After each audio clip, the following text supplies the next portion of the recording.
everyone and welcome back to my channel. In today's video, I'm going to be telling you guys how I made my resources for A-Level Sociology revision. What I'm going to do is I'm going to explain each method, why I think it's useful, how I made it, and how I think you could adapt it to make it the most effective revision method for you.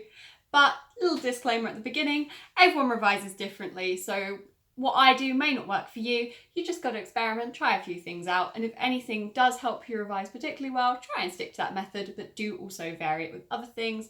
I used so many different revision methods when I was revising for my A-levels just to, make it a little bit spicier. I don't know, that was a silly way to phrase that.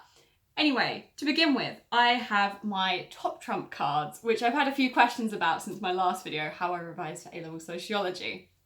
With the top trumps, they really are quite easy to make. But before I get into that, I'm going to say why I think they are a useful revision method. So the good thing about the top trumps is they are basically revision cards. They're quite simple and easy to make, but what makes them better than revision cards, in my personal opinion, is that they're a lot more interesting to look at and they're something that you do want to revisit. And I think if you've got a piece of revision that you want to revisit, you're more likely to go over it, you're more likely to remember it. If you just have a revision card with loads and loads of information, you don't really want to look at it again. But if you have a silly picture of Postman Pat, you want to look at that again. And if you look at that again over and over and over, you're more likely to remember it in the long term. You go into the exam, oh my gosh, I remember what the sociologist said because of Postman Pat. Boom, top grade, A star.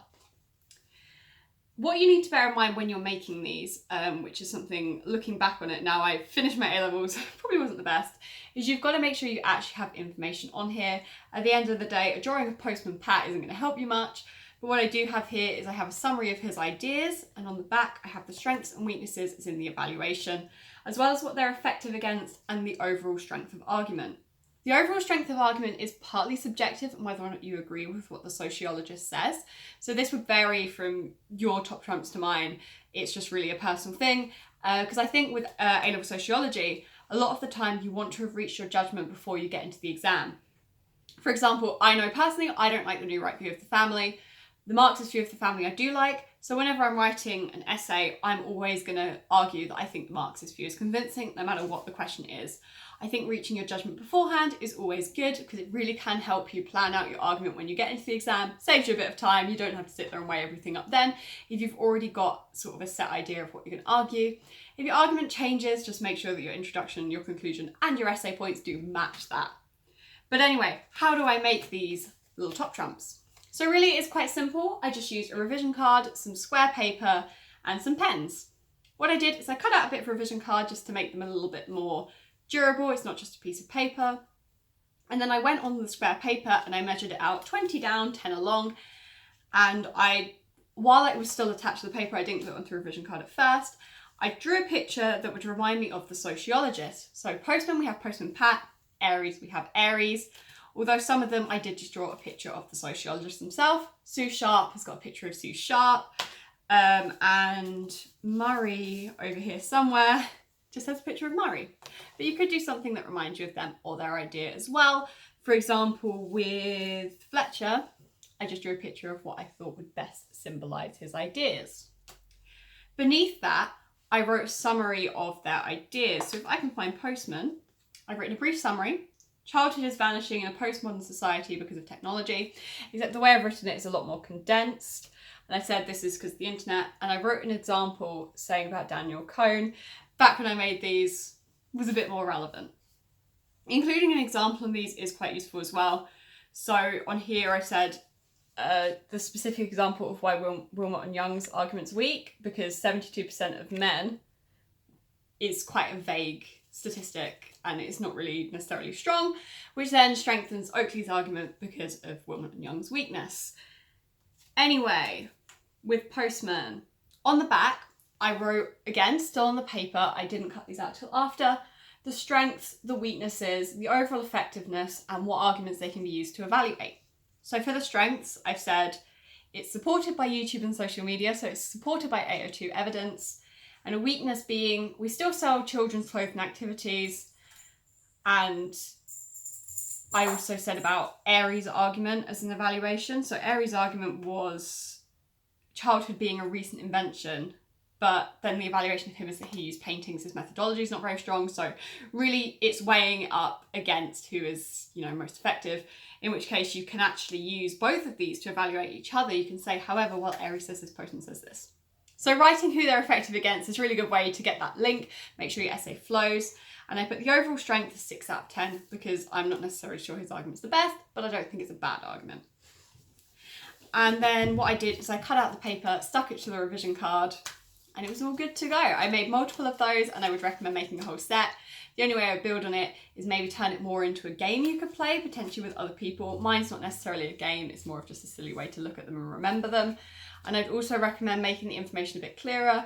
Since I finished my A-levels now, I don't really remember everything as much, and looking back on it, I don't think they're the easiest to remember it if you don't already know it. So that's it for the top trumps. And then next I have my revision cards.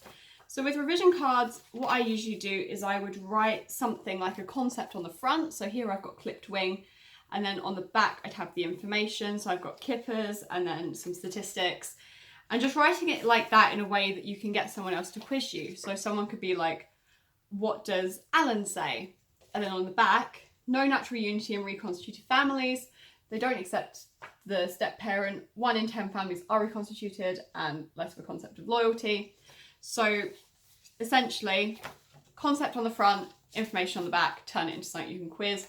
Make it brief, use pictures wherever possible. If it's just a block of text, it's no different than reading from your main notes.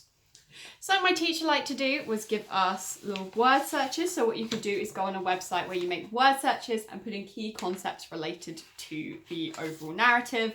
For example, for Marxist theory, we've got keywords like alienation, conflict, exploitation, materialism, deterministic, stuff like that, and finding it in a word search. But while you're doing that in a word search, try and think at the same time what these terms mean and how you can apply them. Maybe annotate that on the side, because at the end of the day, knowing the terms but not how to apply them isn't necessarily helpful. So always make sure you do know what they mean. Perhaps write a definition or include the definitions in the word search, or do it as like a crossword puzzle. Crossword puzzle might be better than that, because then you can explain it and then you have to think of the word and match it to the definition.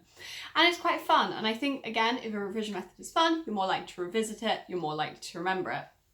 Same goes for making things like silly comics. And these operate in a very similar way to how I did the top trumps. Pictures and concepts. Here we have, so I have some evaluations on here as well. I have some different drawings. I included some keywords over on this side, and I included some sociologists as well as the pictures. Making a comic mostly for the summary of ideas is a very good idea. Summary of ideas is a very good idea. I said ideas twice. For example, you're talking about the Marxist view of the family. What do the Marxists say? They say about, they're not a big fan of it. They think it encourages capitalism, essentially. Although this was actually the introduction topic, that one I just showed you. So I was just saying what the overall ideas of Marxism was. So I was saying it's a structuralist theory, and I drew a picture of some buildings. Something like that. Just draw a diagram, what matches to the keyword. Maybe write the word next to it just as a reminder, but also maybe don't write that on a separate piece of paper. So then when you look at it, you have to think, connect your brain, what does this diagram mean? Because if you actually sat there thinking about it, even when you're going back on revision, you're more likely to remember it in the long term. Making summary sheets are always a good idea. And for those, you literally just take all of the information and condense it really, really tightly into one page. I always do this at the end of each subtopic. So for example, we have marriage and divorce. I go through the whole topic, and then at the very end, get a big piece of paper and write everything about family patterns and divorce that you can remember. Try and do it in a blurt form. So write everything from memory first, then take a different colour and go through and add what you didn't remember, because then you're combining 2 revision methods into one, although you don't necessarily have to do that.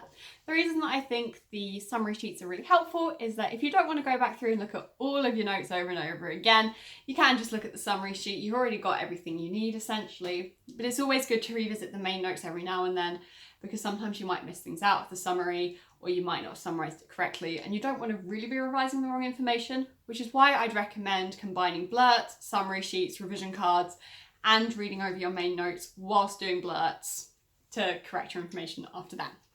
If that made any sense, if it didn't, leave a comment and I'll try and explain it in a bit better terms. What other revision methods did I use? I watched a lot of videos, for example, Tutor to You. I didn't necessarily make resources from this. Sometimes I'd make a mind map of what they said in the videos. Sometimes that's a good idea, watching a video and making a mind map, then covering it up, going through, blurt what you remember. Blurting what you remember is the best way to do things in my personal opinion, just because you're not necessarily having the information in front of you when you do it, because in the exam you're not going to have the information in front of you. I think that's essentially it for the resources I used. The main reason I made this video was to explain how I made the top trumps, and I do hope this was a good explanation. As I say, if I were making them again, I would try and turn it more into a game. I must confess I've never actually played top trumps, so that's probably why mine aren't so good. If you have, try and make it along that way, along that side. Include the summary of the ideas though, and make sure the strengths and weaknesses are relevant to what you could use in an essay, and try and make the cards that can beat out the other cards something that would actually beat out an argument, just because it will really help you when you're in your essay. You can sit there and you're like, oh, when I played the top trumps version of this, what beat out what argument? And then you can match your evaluations, because matching your evaluations to your point is so important to getting your line of argument, which is worth so many marks in the exam. As for summary sheets, just make sure that you don't rely entirely upon the summary sheets. Make sure you use your main notes as well, and try and do blurts quite regularly. I usually did mine in my free periods, or if I didn't have anything else to do, I would do a blurt, and I found them incredibly helpful. Now, if you enjoyed this video, please make sure to leave a like and subscribe. I'll hopefully be posting some more videos in the near future. I have got a full-time job at the moment because I'm on a gap year because I got rejected from the uni I wanted to go to. And then I changed my idea about my course. Oh, it's a whole different story. But yeah, I will try and get more videos out. And if you have any suggestions or anything you want to see, make sure you leave a comment down below and I will try and make it for you. And yeah. Have a brilliant rest of your day. I wish you all the best of luck with A-Level Sociology. Goodbye.